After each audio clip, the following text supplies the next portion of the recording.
people will often get onto this subject by asking me who my literary heroes were. And as I said earlier, I didn't really start reading until I was quite late, until I was sort of 14.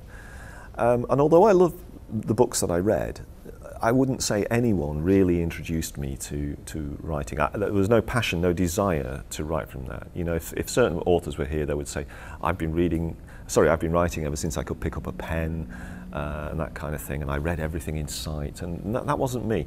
Music was the thing for me. I had three ambitions when I was growing up. One was to be a soccer player. One was to be an astronaut, very fine American tradition. And the other thing that I would have loved to have been was a pop star or rock star, something like that. The only problem to that ambition was that I wasn't a great musician, and I certainly can't sing. And if you go onto the website and listen to the songs, you'll know. So I thought, I'll do the next best thing. I will try to write songs. So I did. And my literary heroes, if I had any, would have been a little pop group called the Beatles, which I'm sure you've heard of. And I must tell you a nice couple of little stories about the Beatles. I was down in Florida at the start of my tour, and there was a little girl there. She was about 9 years old. She got a Beatles T-shirt on, and I saw the T-shirt, and she said, "Do you like my T-shirt?" And I said, "Yeah, it's great, you know, the Beatles." And she said, "Yes." She said, "I wore this to make you feel at home," which was great. And a boy stuck his hand up at the same time. He said, "Mr. DeLacy, can I ask you a question?" And I said, "Yes, what's that?" He said, "Are the Beatles your favourite band?"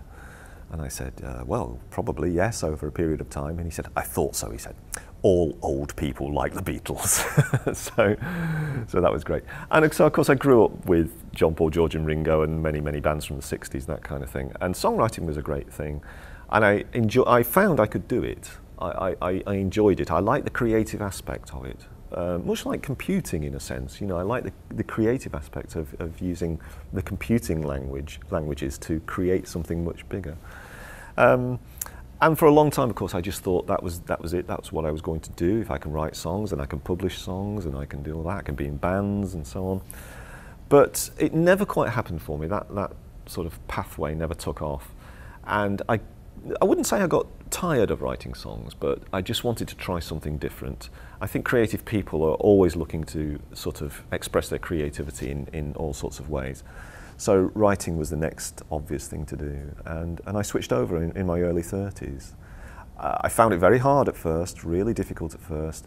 I was always scrunching up paper and throwing it across the room, and then when I got onto the computer, I found it a little easier because I could sort of go back and start editing things, you know, quickly. And that's how it came about. So music, in a lyrical sense, I think, led me into writing, crafting stories, because a song is, I mean, okay, there are many different types of songs, but if you can create a story within, you know, that short space, rather like poetry, of course, then you're halfway to understanding how to structure a story and stuff. So that was that.